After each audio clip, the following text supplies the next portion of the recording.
Él se revele en cada una de nuestras vidas. Dile ahí al Señor: Padre, aquí estamos delante de ti. Oramos para que tu palabra llegue a lo profundo de nuestro corazón, Señor, y no haya ninguna barrera, ningún obstáculo, Señor, que impida que esta semilla pueda entrar en nuestra vida y dar un fruto abundante. Quita todo estorbo que el enemigo quiera venir a traer, Señor, para impedirnos recibir el mensaje que tú tienes para nosotros, Señor, y que podamos tomar decisiones también en nuestra vida para honrarte y para servirte a ti con todo lo que somos y con todo lo que hacemos. Te lo pedimos en el nombre de Jesús. Amén y amén. Y bueno, mi hermano, en esta mañana tengo un tema que quiero traer para tu vida, que le he titulado La autoridad de Dios. Cuán importante es saber la grandeza y la autoridad que el Señor ha manifestado en cada uno de nosotros. Amén. Yo te invito a que vayas al libro de Hebreos, en el capítulo 1, en el verso número 3. Hebreos capítulo 1, verso número 3.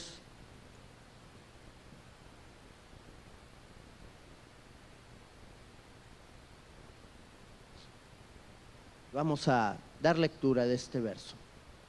Dice la Escritura: el cual, siendo el resplandor de su gloria. ¿De quién está hablando? ¿Cuál es el contexto? Está hablando de Cristo.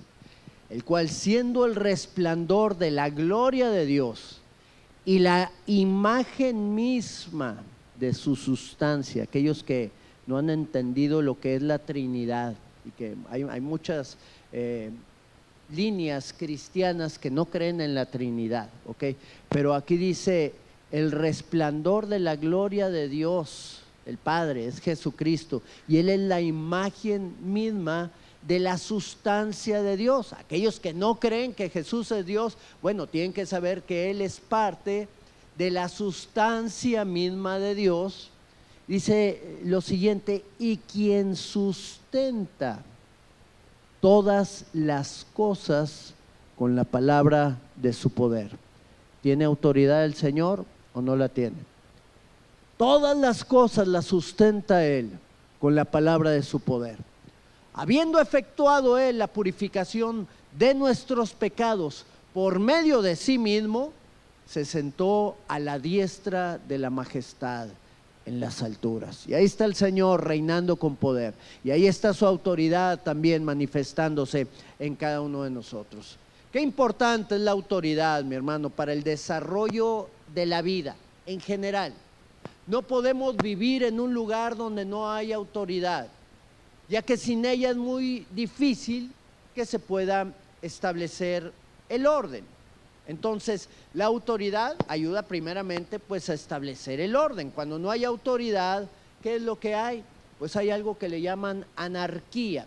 Y la anarquía es un lugar donde no hay reglas, donde cada quien hace lo que le parece, donde cualquiera puede hacer cualquier cosa sin ninguna consecuencia a la vista. Obviamente siempre va a haber consecuencias en lugares donde hay anarquía, pero no por una autoridad o no por una ley, sino por las consecuencias que Dios ha puesto como principios para que se cumpla el castigo o la bendición en la vida de una persona que camina conforme a su voluntad o que camina en contra de su voluntad.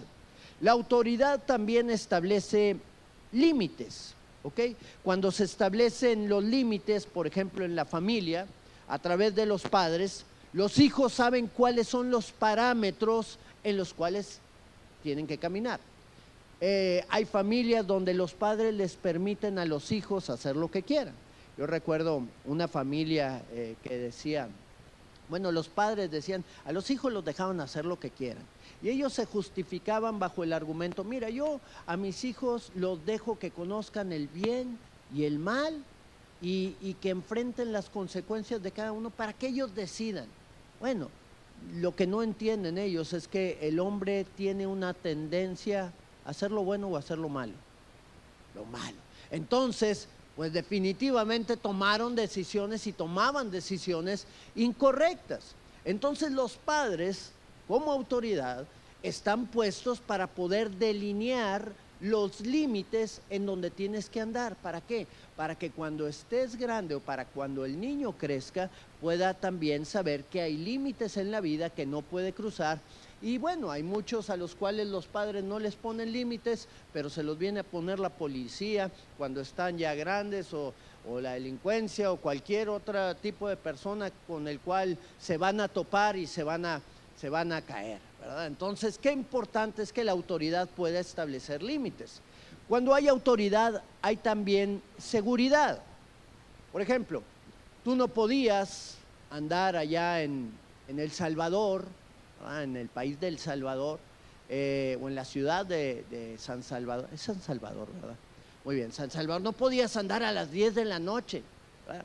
Bueno, te asaltaban a las 12 del mediodía. Ahora imagínate a las 10 de la noche o a las 12 de la noche. En esos lugares podían asaltarte o podían matarte literalmente, te iban a hacer daño. ¿Por qué? Porque no había autoridad y no había seguridad.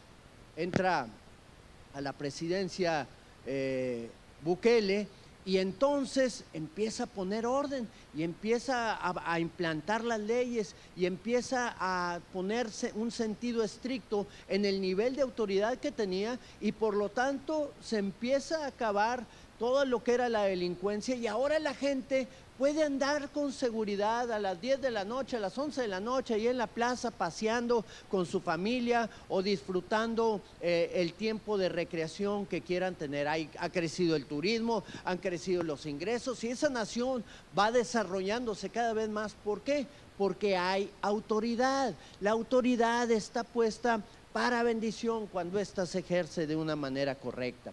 La autoridad no es restrictiva. Muchos piensan que la autoridad está para no dejarte hacer cosas. No, la autoridad no es restrictiva, sino que lleva al individuo a caminar en la libertad más plena. Tú y yo tenemos libertad en Cristo, ¿sí es así o no? Dice la palabra que Él vino a hacernos libres, ¿sí es así o no? Vino a romper los cerrojos de hierro y abrir las puertas de las cárceles. Qué verdad tan gloriosa en la cual tú y yo podemos caminar. ¿Por qué? Porque estábamos encerrados en una libertad engañosa, una libertad en la cual nosotros hacíamos lo que queríamos. Yo recuerdo que no quería entrar en el camino del Señor porque yo quería hacer lo que quería, porque yo quería satisfacer mis deseos y hacer lo que yo quería planear. A mí nadie me tenía que decir qué hacer, y menos allá en la iglesia, donde te quieren manipular. Fíjate cómo el enemigo empieza a poner pensamientos, que Dios te quiere manipular, o los líderes religiosos te quieren manipular, o no sé. Y era mi pensamiento, yo decía, yo soy libre, yo voy a caminar en libertad. Y de repente ya me encontraba atado al alcohol, a drogas, a tanta basura en la cual pude estar metido. Estaba aprisionado por el enemigo en la cárcel del mismo infierno, y solo esperando el turno para poder llegar a visitarlo allá abajo, ¿verdad? Gloria al Señor, que a través de su autoridad Él vino a romper los lazos del enemigo y a darme libertad para vivir una vida plena y abundante delante de Él. Hay gente que no se acerca al evangelio porque creen que le van a quitar su libertad, y es al contrario. El evangelio saca al esclavo más aprisionado de donde pueda llegar a estar, y le da la verdadera libertad en Cristo Jesús. La carta a los Hebreos que acabamos de leer tenía el propósito de mostrarle a los judíos al Mesías que estaban esperando todavía.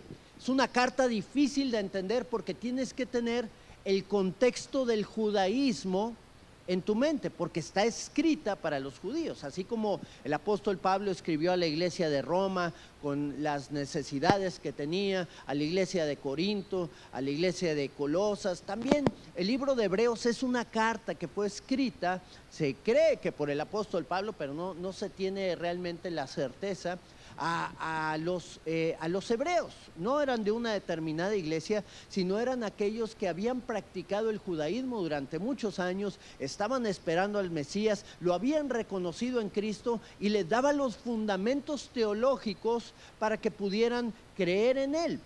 Esta misma carta revela la esencia, el poder y la autoridad que el Señor Jesucristo podía tener y que podemos ver en los puntos que estuvimos leyendo ahí en el versículo número 3, capítulo 1, verso número 3 del libro de Hebreos. Él es quien sustenta todas las cosas con la palabra de su poder.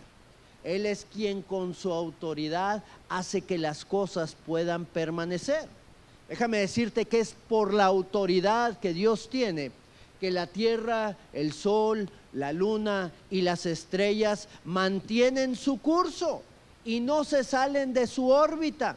Si se llegara a salir alguno de ellos por algunos centímetros o metros, sería un caos total. La tierra dejaría de existir.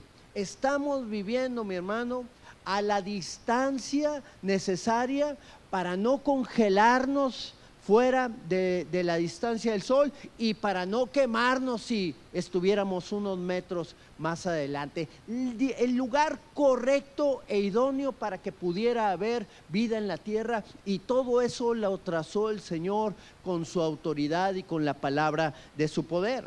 El libro de Job, dicen en el capítulo 26, verso 10, es el que puso límites a la superficie de las aguas. ¿Por qué las aguas no se salen de su lugar? Pues porque el Señor puso límites allá a la superficie para que se puedan mantener.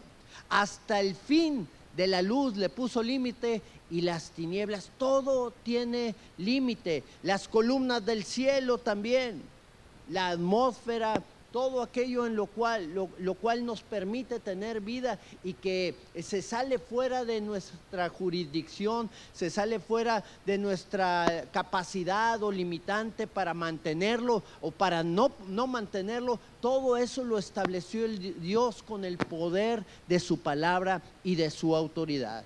Todo está bajo la autoridad de Dios, y todo lo que no quiere estar bajo su autoridad va a caer tarde que temprano. Todo aquello que no se somete a la autoridad de Dios no puede permanecer.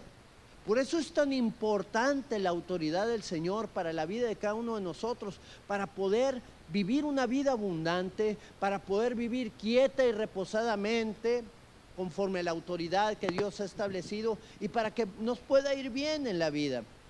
El enemigo infringió la autoridad de Dios cuando era un querubín en los cielos y cayó. Ahí en el libro de Isaías, en el capítulo 14, podemos ver este lamento de parte del Señor por ese querubín que él tenía muy cercano a él. Y dice el Señor: ¿cómo caíste del cielo, oh lucero, hijo de la mañana? Cortado fuiste por tierra, tú que debilitabas a las naciones, tú que decías en tu corazón: subiré al cielo, en lo alto, junto a las estrellas de Dios, levantaré mi trono, y en el monte del testimonio me sentaré a los lados del norte. Sobre las alturas de las nubes subiré y seré semejante al Altísimo. Pero nada de lo que quiera quitarle la autoridad de Dios puede permanecer, va a tender a caer. Por eso el versículo número 15 dice: mas tú derribado eres hasta el mismo infierno, hasta el Seol, a los lados del abismo. Quiso robarle la autoridad de Dios, quiso manejarse como él creía que era mejor, quiso hacer su propia voluntad, y por lo tanto todo lo que resista la autoridad de Dios va a tender a caer tarde que temprano. Aquí podemos encontrar el primero de los dos puntos de los cuales quiero hablarte en esta mañana. Hay dos tipos de autoridad, dos lugares diferentes en donde esa autoridad se ejerce, y es la autoridad a través de la cual podemos ver en los dos diferentes reinos, ¿ok? Es la autoridad de dos reinos. Cada reino tiene un poder y una autoridad. Los dos reinos son contrarios entre sí, en esencia y en principios. Son también dos líderes y dos gobiernos diferentes. Uno desea la vida eterna del hombre, el otro busca destruirlo. El hombre elige bajo qué reino y bajo qué dominio quiere estar. Uno es el reino de las tinieblas. Ahí en el libro de Juan, capítulo 14, en el verso número 30, está Jesús hablando y dice: no hablaré ya mucho con vosotros, porque viene el príncipe de este mundo y él nada tiene en mí. Es contrario el reino de este príncipe. Está enfocado en cosas diferentes. Y está también el reino de Dios. Ahí en el libro de Mateo, capítulo 6, en el verso número 9, el Señor está enseñándole a orar a sus discípulos y les dice: ustedes van a orar así: Padre nuestro que estás en el cielo, santificado sea tu nombre. Y luego que dice el verso número 10, venga a nosotros tu reino. Y esta no es una oración que tenemos que estar repitiendo, sino tenemos que entenderla y lo que implica orar esta oración, porque aquí nos da el punto principal del reino de Dios.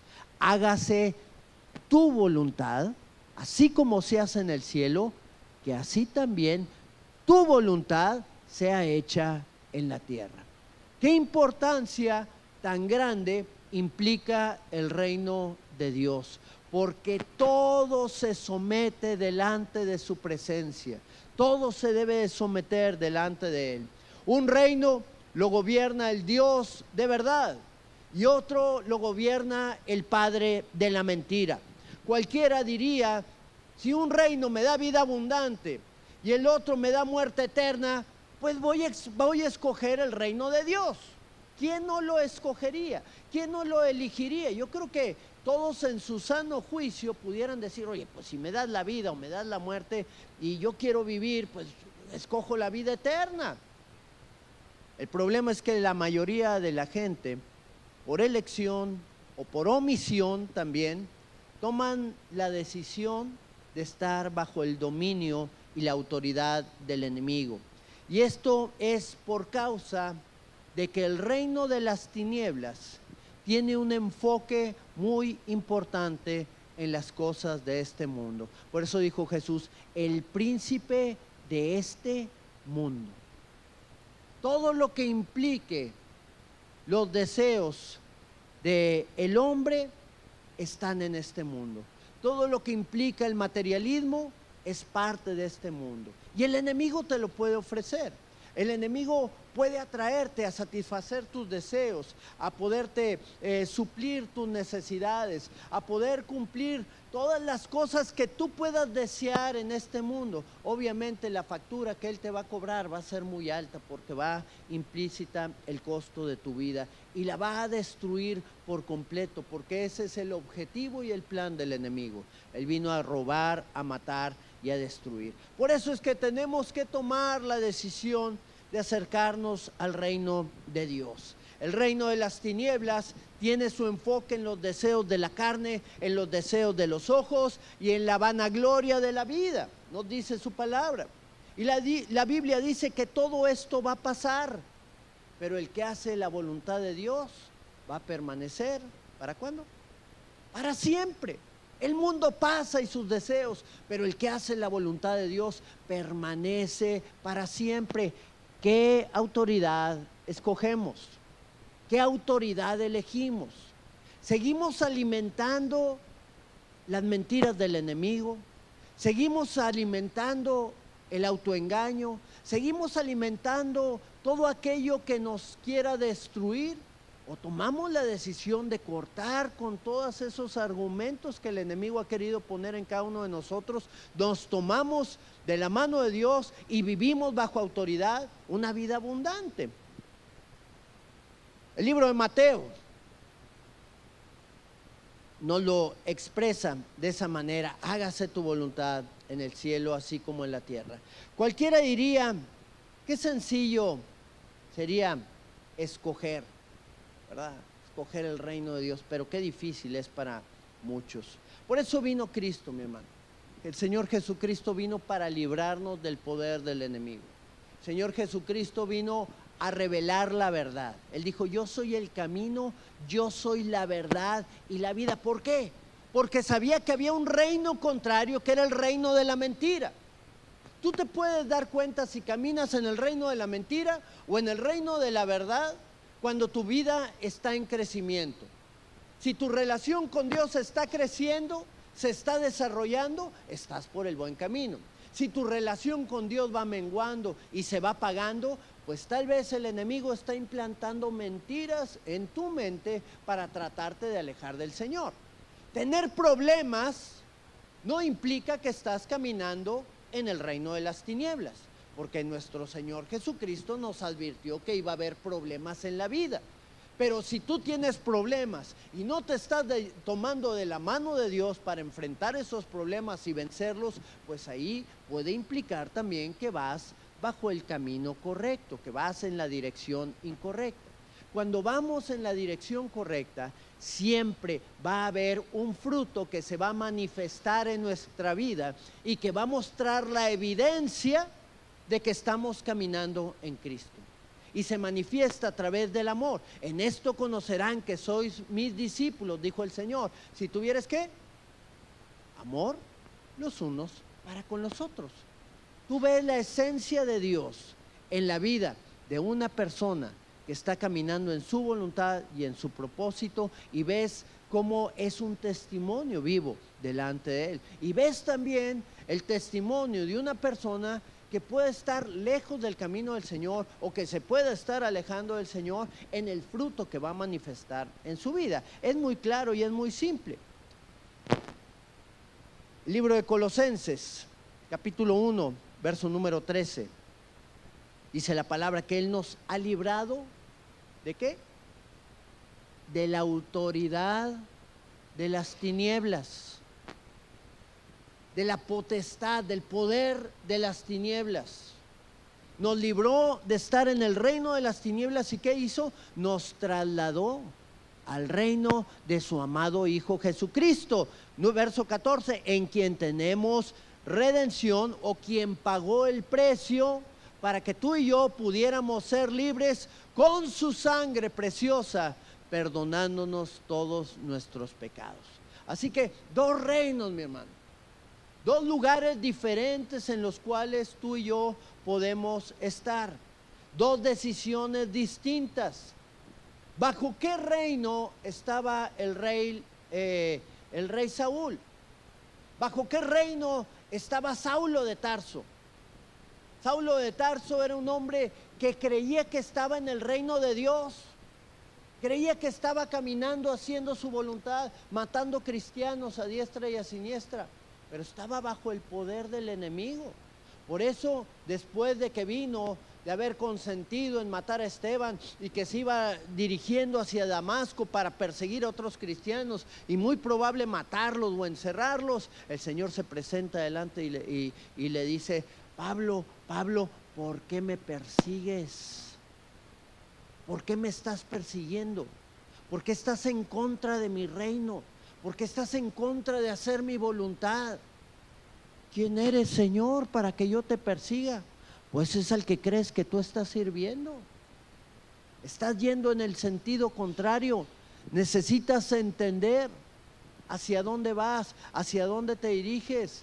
Necesitas entender mis planes. Por eso el Señor dijo: ¿qué quieres que yo haga? Ya el Señor le dio las instrucciones correctas, y gracias a Dios que tomó las decisiones correctas, y gracias a Dios que decidió también ser un instrumento en las manos de Dios y entrar al reino de los cielos y entrar al reino de Jesucristo y poder escribir la mayoría de las cartas que podemos ver nosotros en las Escrituras. Dios ha resuelto, mi hermano, manifestar su autoridad al mundo a través de su iglesia. A través de tu vida, a través de mi vida, Él quiere manifestar su autoridad a todas las naciones. Y su iglesia la ha puesto el Señor como un instrumento para su gloria, dando a entender que tú y yo también estamos bajo su señorío, para que la autoridad de Dios primero se manifieste en la vida de cada uno de nosotros y podamos nosotros enseñarle a la gente quién es el que reina y quién es el que gobierna este mundo y nuestras vidas de una manera plena, así como también los cielos, que es nuestro Señor y Salvador Jesucristo. La segunda cosa que nosotros podemos ver es esto: la autoridad de Dios sobre la iglesia. Así que una de las cosas que Dios ha resuelto es que se manifieste la obediencia de su pueblo a su autoridad. Dios mandó destruir a Amalek en el capítulo número 15 del primer libro de Samuel. ¿A quién se lo ordenó? Se lo ordenó a alguien que era parte de su reino. ¿Y quién era este? Pues era Saúl. ¿Okay? Entonces Saúl, este es otro también muy parecido a Saulo, pero también él pensaba que estaba caminando en el reino de Dios. ¿Okay? Muchas similitudes que tenían Saúl y Saulo. ¿Okay? Pero Saúl era rey y a Saúl se le ordenó ir a destruir a Amalek por completo. Ahí en el primer libro de Samuel, capítulo 15, verso número 18.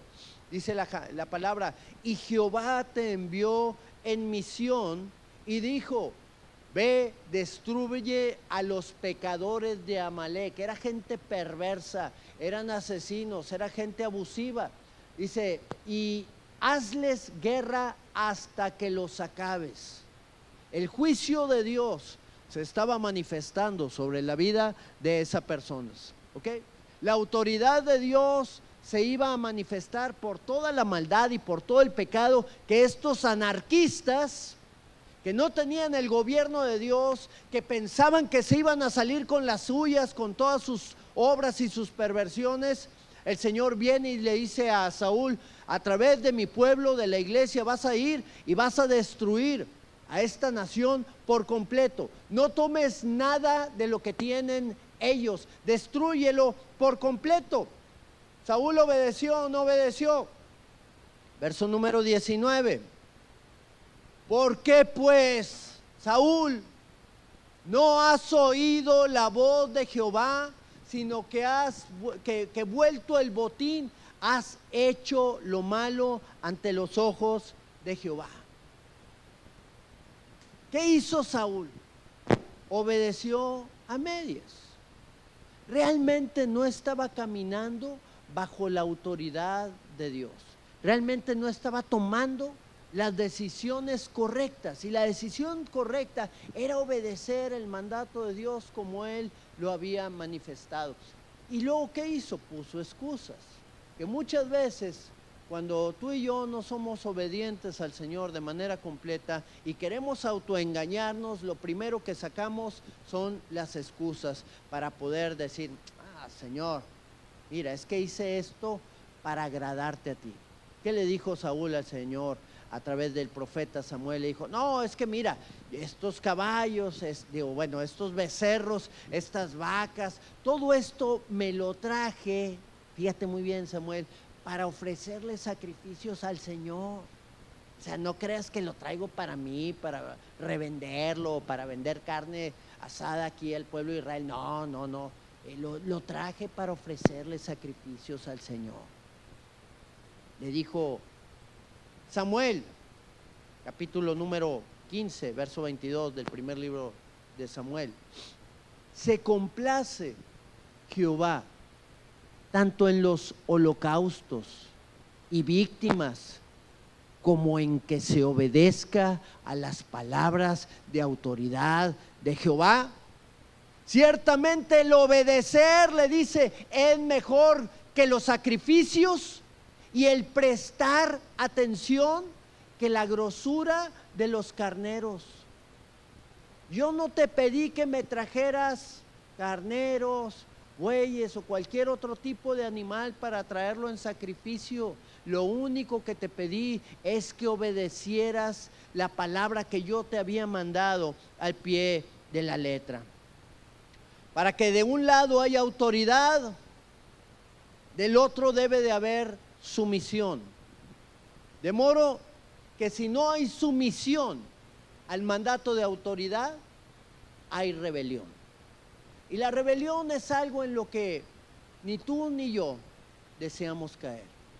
Porque la rebelión es un acto de pecado en nuestro espíritu muy grande.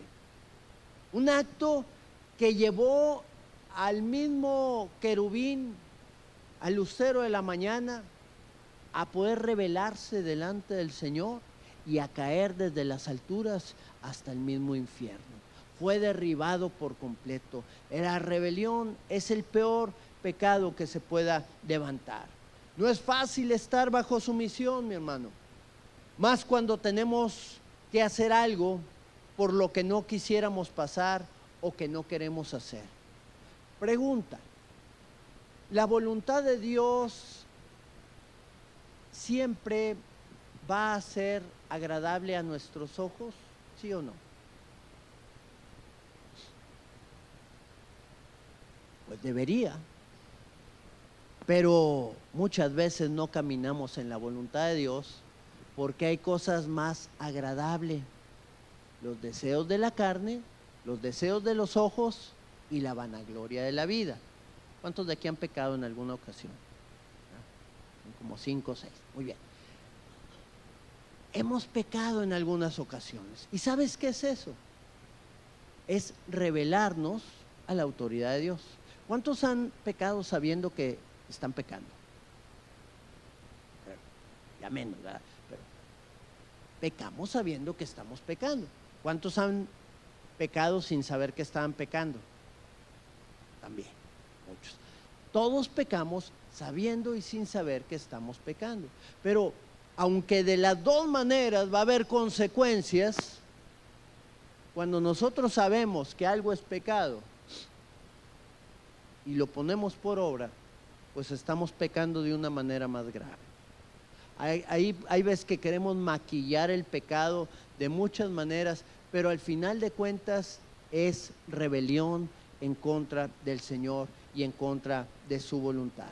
No es fácil estar bajo sumisión, pero es el mejor lugar en donde podemos estar.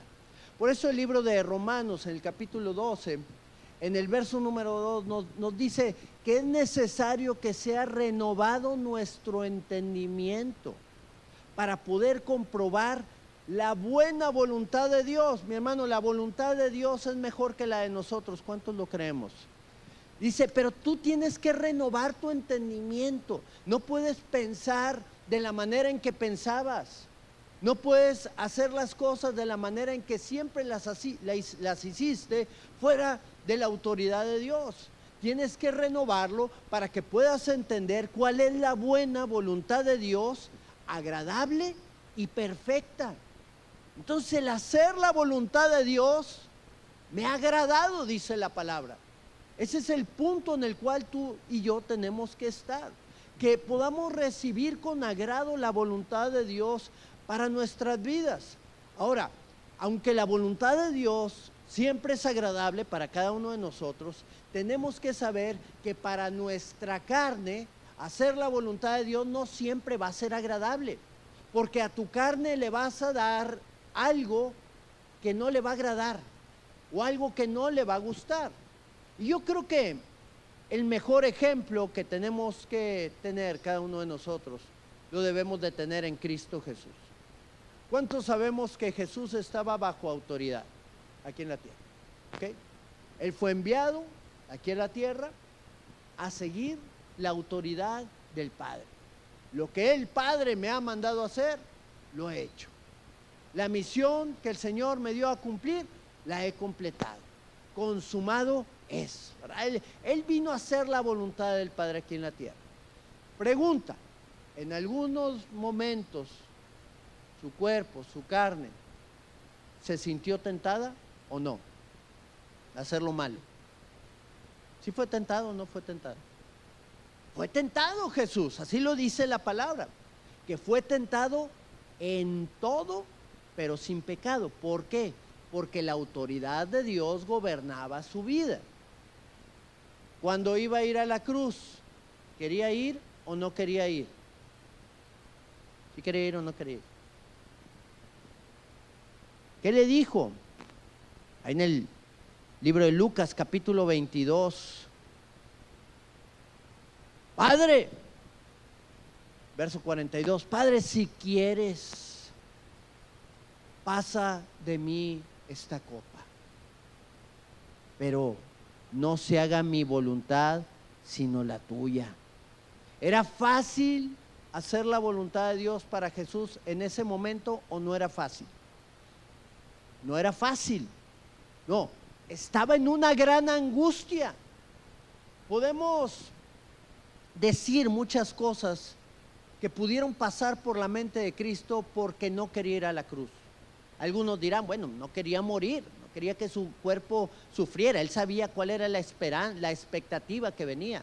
Y pues no quería morir y le pedía al Padre, no quiero morir, sácame de aquí. Hay algunos otros que dicen, no, es que iba a cargar el pecado del mundo sobre de sí y eso le iba a traer una separación para con el Padre.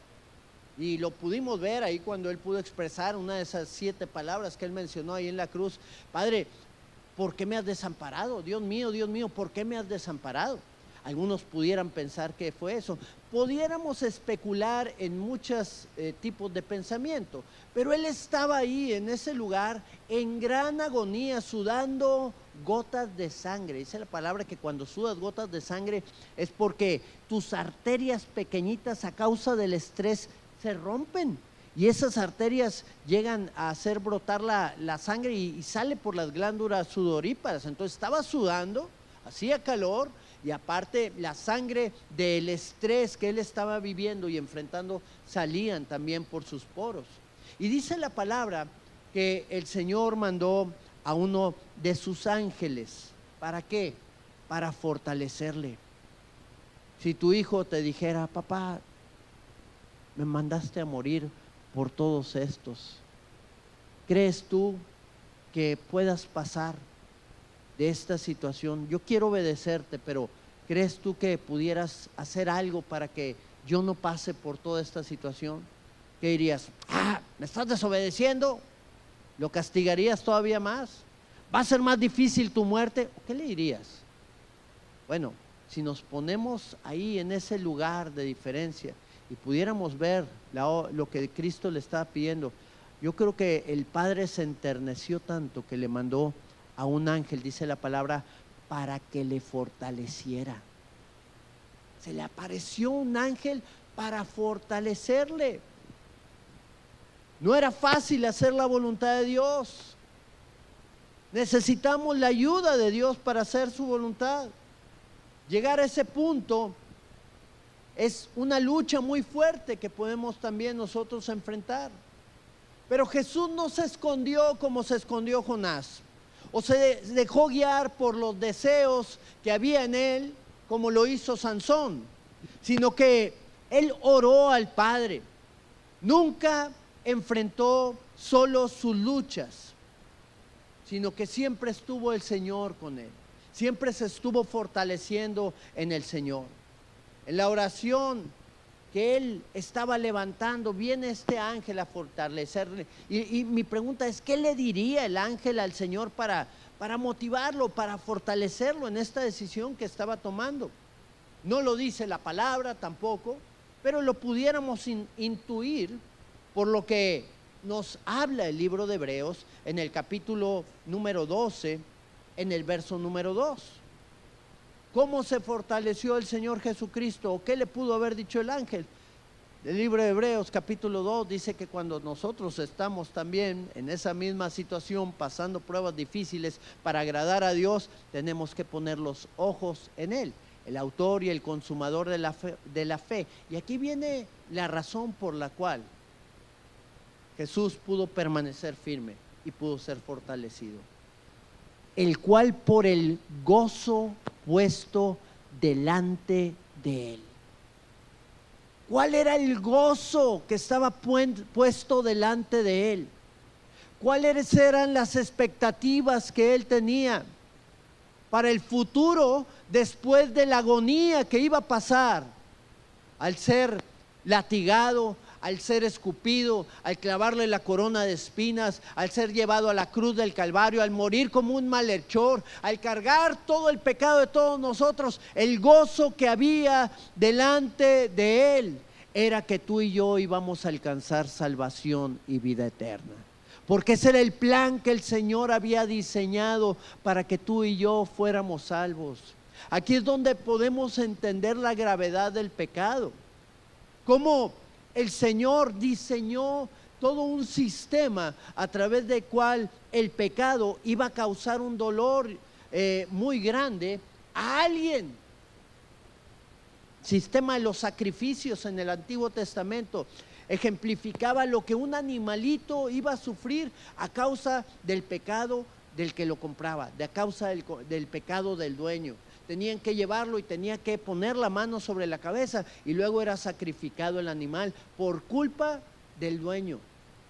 Jesús fue ese cordero inmolado, sin mancha, que pagó el precio por ti y por mí, para que el Señor nos diera vida eterna y salvación juntamente con Él. Por el gozo puesto delante de Él, dijo Jesús, vale, yo pago el precio. Ahí estuvo el ángel. Es que acuérdate, Jesús, que tú viniste aquí a la tierra. Recuerda qué es lo que va a venir después. Recuerda cómo ya habían platicado tú y el Padre esta decisión que ibas a tomar, y cómo se gozaron al ver cómo muchos iban a creer en ti e iban a alcanzar salvación, e iban a vencer en todas las batallas, e iban a tener poder y autoridad también sobre el enemigo por causa de tu nombre, por tú pagar este precio. Y Jesús dijo, sale, ya está hecho, voy a pagar el precio, voy a ir por delante. Me da un gozo tan grande que pueda llevar a la salvación a todos ellos que van a morir, están destinados a la muerte eterna. Y se levantó el Señor Jesucristo, dijo, vámonos ya, se acabó el tiempo, ya no necesitan orar más, ya voy a cumplir el propósito para el cual el Señor me llamó.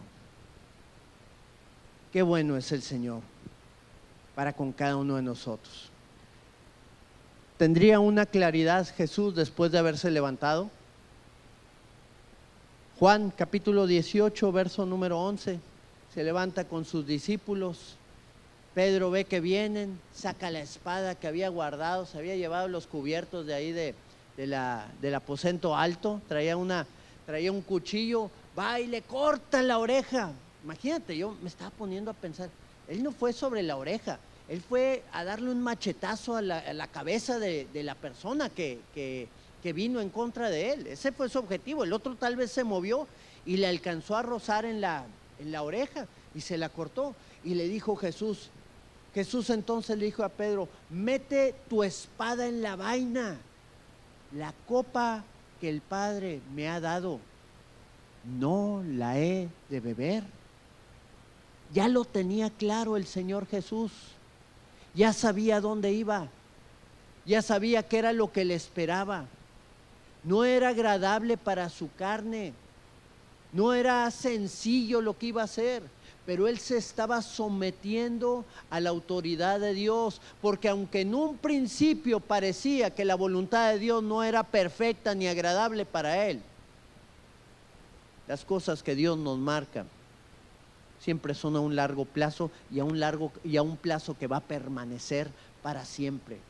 Las cosas que el enemigo nos da, nos las puede dar en el momento y son momentáneas, solo duran un corto tiempo, solamente para engañarnos y hacernos tropezar y caer, pero lo que Dios tiene preparado dura para toda la vida. Jesús fue decidido a pagar el precio de la cruz a causa del gozo que estaba puesto por delante de él. La autoridad de Dios está por sobre todas las cosas. La autoridad de Dios nos lleva a la obediencia, aun y cuando obedecer en el corto plazo no es lo más atractivo para nuestra carne. El Señor lo transforma y lo cambia. Tenemos que saber que los planes del Señor, mi hermano, aun y cuando no son atractivos en el momento, van a permanecer para siempre y son mejores y tienen un objetivo y una meta. Y esa meta va más allá de nuestras metas y nuestros proyectos individuales. Dios nos ha llamado, a ti y a mí, a cumplir un propósito grande y glorioso en Él. Y para cumplir el propósito de Dios, vamos a tener que ceder en cosas que nosotros queremos hacer, en que nuestra voluntad sea hecha. Y no te estoy hablando de cosas malas, te estoy hablando de cosas que parecen buenas, pero que se interponen en la voluntad de Dios. Estaba viendo una noticia en el periódico, ayer o antier, ¿no? Y hablaba de el director técnico de los Tigres, Pizarro, y de un jugador que ya lleva pues, como 10 años también, que es Aquino. Los que le van a los Tigres más o menos saben. Y lo despidió. Y ellos jugaron juntos. Y ellos hicieron mancuerna en muchos juegos. Y yo me imagino que fueron parte de muchas victorias que el equipo de los Tigres pudo haber tenido. Pero llega este hombre a la dirección y le dice: Aquino, ¿sabes qué? Hay alguien mejor que tú y no entras en los planes del equipo para la próxima temporada. Y él, cito las palabras textuales que él mencionó. Él dijo: la institución está por encima de cualquier relación existente dentro del club. La institución está por encima de mi relación con Aquino, de mis deseos para que le vaya bien a él y a toda su familia. Hay un objetivo que tenemos que lograr, hay un objetivo que tenemos que alcanzar. Mi hermano, si un director técnico de un equipo segundón puede tomar esta clase de decisiones, no hay ningún tigre aquí, ¿verdad? ¿Cuánto más nosotros? Estamos llamados a cumplir un reto mayor. La institución es primero, antes que nosotros. El propósito de Dios para este tiempo es mayor de lo que nosotros podemos pensar o imaginar. Y va por encima de nuestros gustos, deseos, anhelos y cosas que podamos tener en esta vida. El Señor Jesucristo dijo: el que quiera ganar su vida, la va a perder. Pero el que pierda su vida por causa mía, la va a hallar. El que pierda su vida al estar bajo mi autoridad, el que pierda su vida al hacer lo que yo le estoy pidiendo, va a tener la vida más plena y más abundante que ha soñado.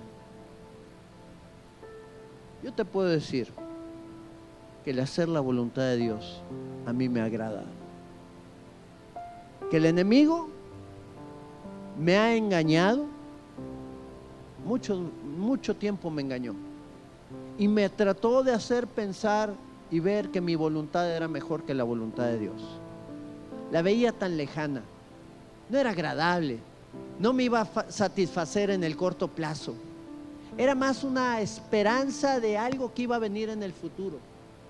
Pero mi hermano, hoy estoy cosechando el día de ahora. Estoy viendo la bendición que el Señor me ha dado en mi vida con tantas cosas, mi hermano. La familia, propósito, planes, ministerio, cosas que yo no merecía, cosas de las cuales yo no era digno. Pero el haber dicho al Señor: Señor, que se haga tu voluntad en mi vida, así como se hace en el cielo, me ha dado la vida más gloriosa que pueda yo haber tenido. Y no te lo digo como solamente palabras para poder aludir a lo que estoy predicando, es una realidad. Y yo creo que cada uno de los que estamos aquí lo hemos experimentado. El caminar en la voluntad de Dios no tiene comparación con la voluntad mía o con cualquier deseo que yo pueda llegar a tener. ¿Han venido pruebas? Sí. ¿Han venido luchas? Sí. ¿Han venido enfermedades? Sí. ¿Han venido dificultades? Sí. Pero con todo ello, el hacer la voluntad de Dios me ha agradado. Y yo creo que en este tiempo el Señor nos está llevando a poder entender qué es lo que realmente importa en esta vida. El tiempo se acaba, mi hermano. El tiempo es corto. Tenemos que tomarnos de la autoridad de Dios y ponerla por obra. No importamos nosotros, importa el Rey de la Gloria, su voluntad y su propósito que va a permanecer para siempre. Inclina tu rostro delante del Señor. Señor, aquí estamos delante de ti. Tú nos conoces, Padre. Tú sabes que muchas veces el poder gobernar nuestra vida nos place más que el entregarte el gobierno de lo que somos a ti. Señor, hay veces que queremos vivir o experimentar o ser felices sin entender que haciendo las cosas fuera de tu voluntad, lo único que nos va a llevar es a vivir en amargura y a vivir, Señor, guiándonos en una falsa expectativa de gozo, ese gozo que solamente tú puedes dar. Señor, pero cuando tomamos la decisión de humillarnos delante de tu presencia, de entregarte la soberanía a ti y el gobierno de nuestra vida, ponerlo en tus manos y caminar en tu voluntad y en tu propósito, guiados bajo tu autoridad, Señor, ahí podemos también entender que todo lo que tú haces es mejor que nuestros mejores sueños y anhelos, Señor. Que lo que tú haces, Señor, importa más porque permanece no solamente para nuestra vida, sino para los que están alrededor nuestro, que son impactados por tu poder, por tu gracia y por tu amor. Aquí está tu pueblo, Señor. Aquí estamos nosotros. Y hoy queremos refrendar, Señor, tu autoridad y tu señorío sobre nuestra vida. Hoy queremos decirte, Señor, que pase lo que pase, venga lo que venga, no nos apartaremos de tu mano. Gracias porque tú no nos dejas. Y aún en los momentos de dificultad, tú nos fortaleces, Señor. Así como tu Hijo Jesucristo fue fortalecido por ese ángel, Señor, llevándole a ver la expectativa gloriosa y eterna que tú habías trazado para su vida.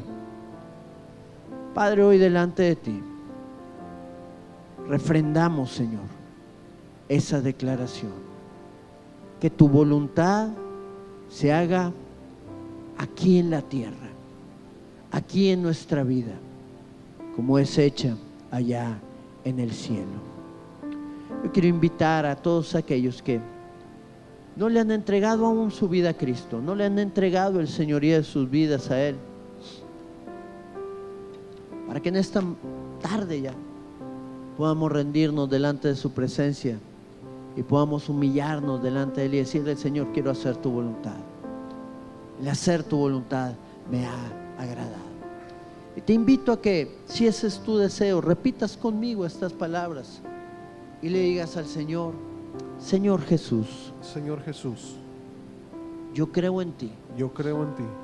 Creo que tú moriste en la cruz Creo que tú moriste en la cruz y pasaste esa prueba y pasaste esa prueba por la expectativa de gozo por la expectativa de gozo que tenías que tenías de ver mi salvación. de ver mi salvación.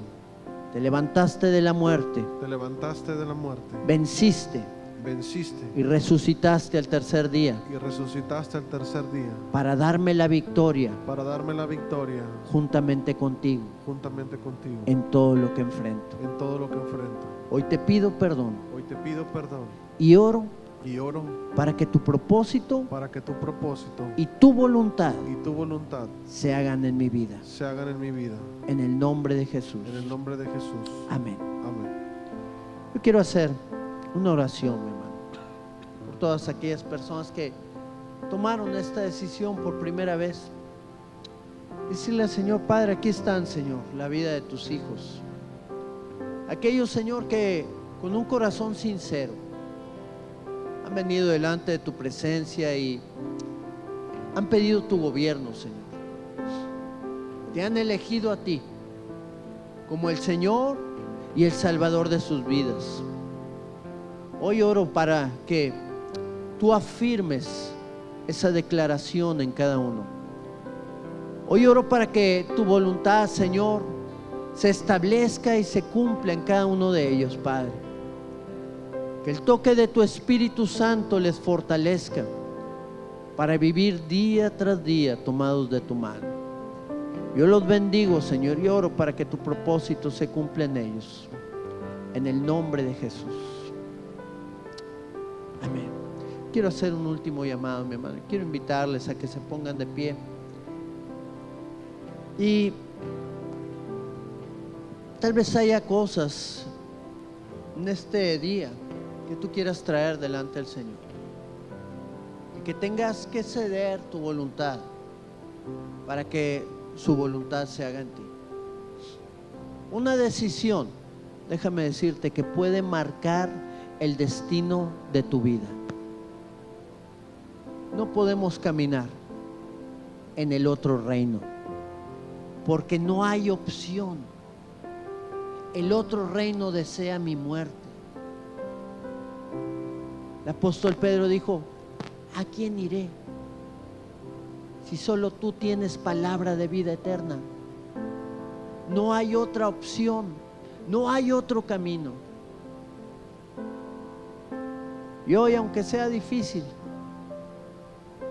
el Señor te está llevando a tomar decisiones para que su voluntad sea hecha en tu vida. Yo quiero invitarte aquí al altar, si quieres venir y traer esa convicción en tu espíritu, de dejarte guiar de ahora en adelante por la voluntad de Dios, de entregarle a Él esa situación que tú puedas estar pasando, que estés enfrentando, y que te lleva muchas veces a perder el equilibrio de lo que Dios quiere hacer en tu vida. Hoy el Señor se quiere levantar con poder en ti. Yo te animo, si quieres venir, vamos a dejar cada una de estas cosas delante del Señor. Aleluya, Padre.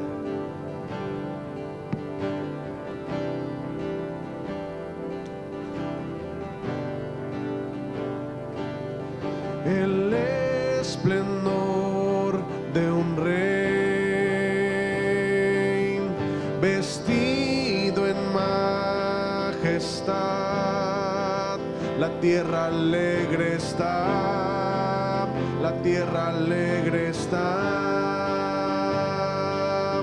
cubierto está de luz, venció la oscuridad y tiembla su voz, y tiembla su voz. Cuán grande es Dios, cántale cuán grande es Dios, y todos lo verán. Cuán grande es Dios.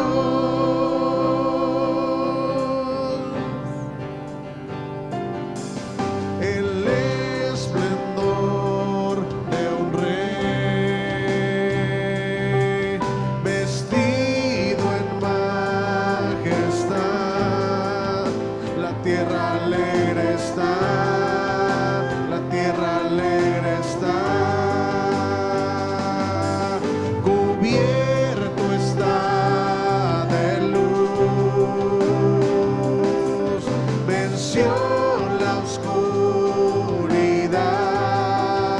y tiembla su voz, y tiembla su voz. Cuán grande es Dios, cántale cuán grande es Dios, y todos lo verán. Cuán grande es Dios.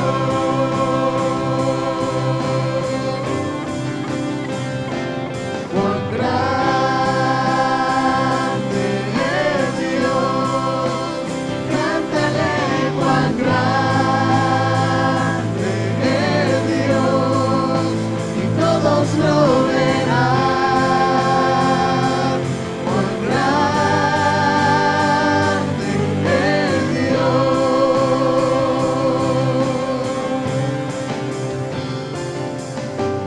Día a día Él está. Y el tiempo está en él.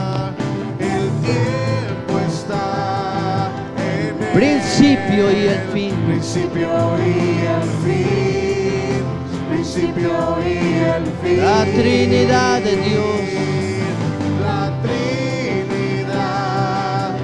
en El Dios. Padre, el Hijo y el Espíritu. El Padre, Hijo, Espíritu. Cordero y el león. Cordero y el león. Cordero y el león. Decláralo ahí delante del Señor. Cuán grande Tú eres grande, Señor, poderoso.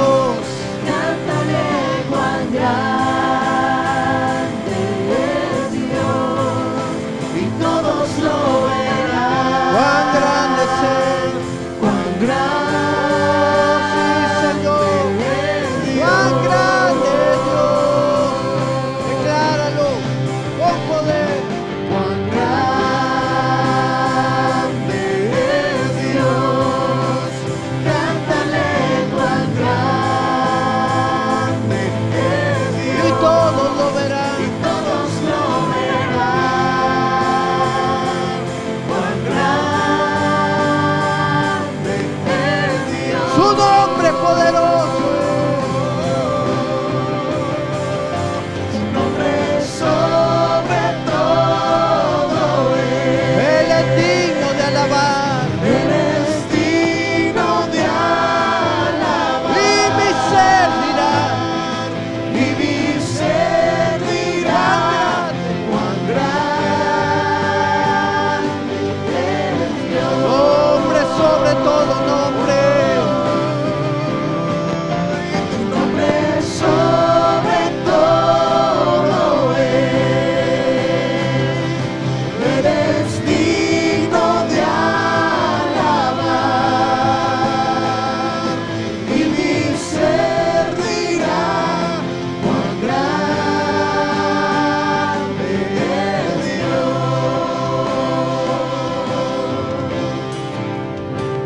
Dios. Sí, Señor. Cuán grande es Dios. cántale cuán grande es Dios, Todos lo verán. todos lo verán. Cuán grande es Dios. Señor, hoy declaramos tu poder sobre la vida de cada uno de nosotros. Sabemos que tu poder se manifiesta en la vida de aquellos que han creído. Tú dijiste, estas señales seguirán a los que creen. Tu poder se manifestará en aquellos que comparten tu palabra también. Como el apóstol Pablo lo pudo haber dicho también, que su predicación no era en palabras persuasivas de humana sabiduría, Señor, sino era manifestación del poder tuyo. Hoy oramos, Señor, para que cada una de las cosas, Señor, que hemos levantado en este tiempo para la gloria de tu nombre, Señor, manifiesten tu poder en la vida de aquellos que no creen. Manifiesten tu poder en la vida de aquellos que han levantado barreras delante de ti, para que tu Espíritu Santo pueda penetrar en cada corazón y en cada vida, Señor, y sean tocados con el poder de tu Espíritu, y tu salvación, Señor, sea vista en cada uno de ellos. Señor, hoy rendimos nuestra voluntad a ti. Hoy en este año, Señor, queremos ver tu poder manifestándose en cada uno de nosotros, viviendo expectantes en ti, rechazando todo lo que el enemigo venga a traer, todas esas tentaciones, Señor, que día tras día se van manifestando en el caminar de los años, Señor. En este año en particular queremos ser obedientes a ti, guiarnos, Señor, en tu voluntad y en tu propósito, Señor, en todas las cosas. Que tu poder no nos deje, Señor. Que tu poder se siga manifestando, Padre, en todas las cosas a las cuales nos quieres llevar. Cumple tu propósito en cada uno de nosotros. Mi corazón entona la canción. Tenemos un Dios poderoso que actúa en la vida de su pueblo, Cuán grande que está a favor de aquellos que han creído en Él y que están convencidos de que Él cumplirá su obra y su propósito en cada una de nuestras vidas. Hoy levantamos nuestra adoración a ti, Señor. entona la canción. ¡Cuán grande es Él! Cuán grande es Él. Decláralo con todo tu corazón.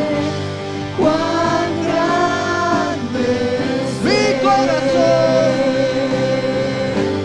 mi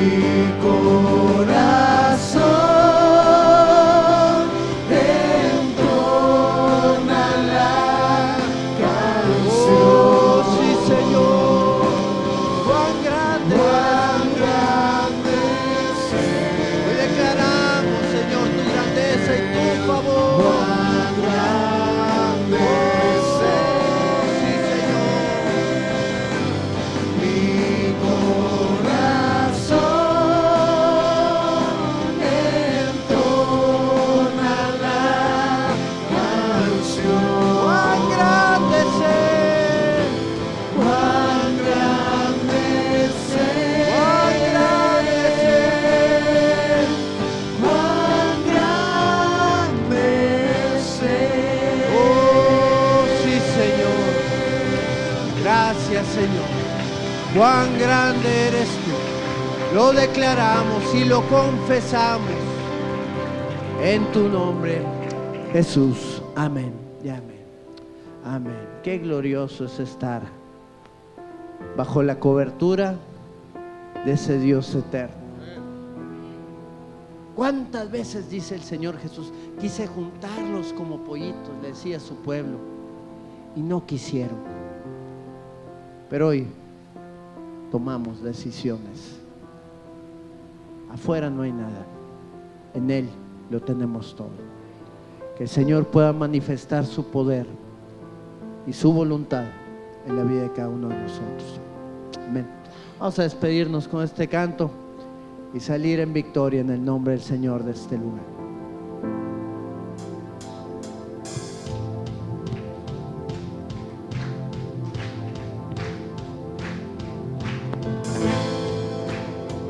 Grande y fuerte es nuestro Dios.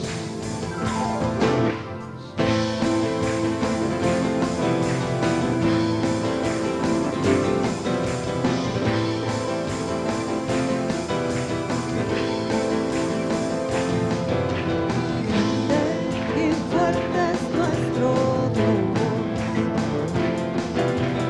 Grande y fuerte es nuestro Dios. Grande y fuerte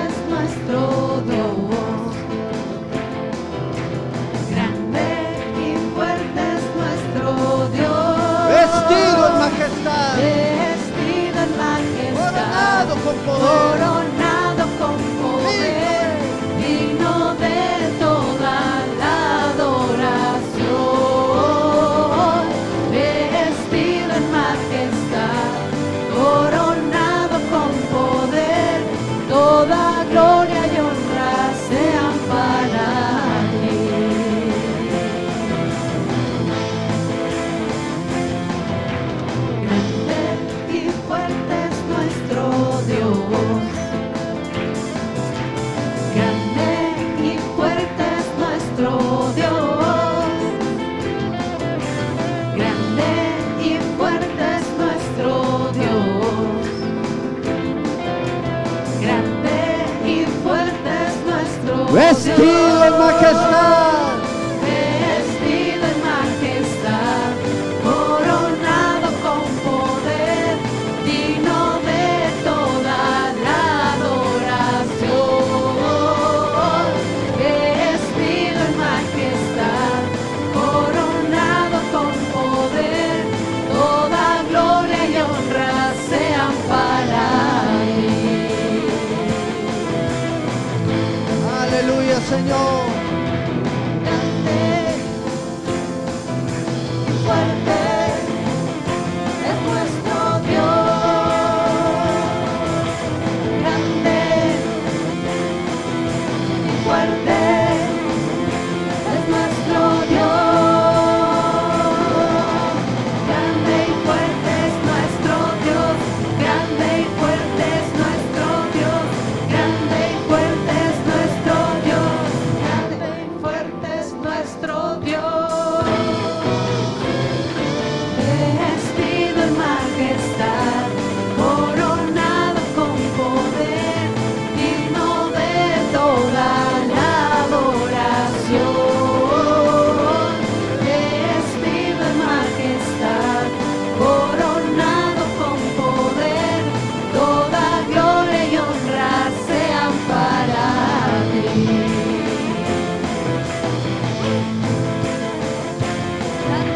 Grande y fuerte es nuestro Dios. Grande, fuerte es nuestro Dios. Grande y fuerte es nuestro Dios. Grande y fuerte es nuestro Dios. Grande y fuerte es nuestro Dios. Grande y fuerte es nuestro Dios. Sí, Señor, grande y fuerte eres tú, poderoso, el poderoso de Israel. Que el Señor les bendiga abundantemente, mis hermanos. Tengan un día y una semana gloriosa y poderosa bajo la autoridad de nuestro Señor. Amén. Dios les bendiga.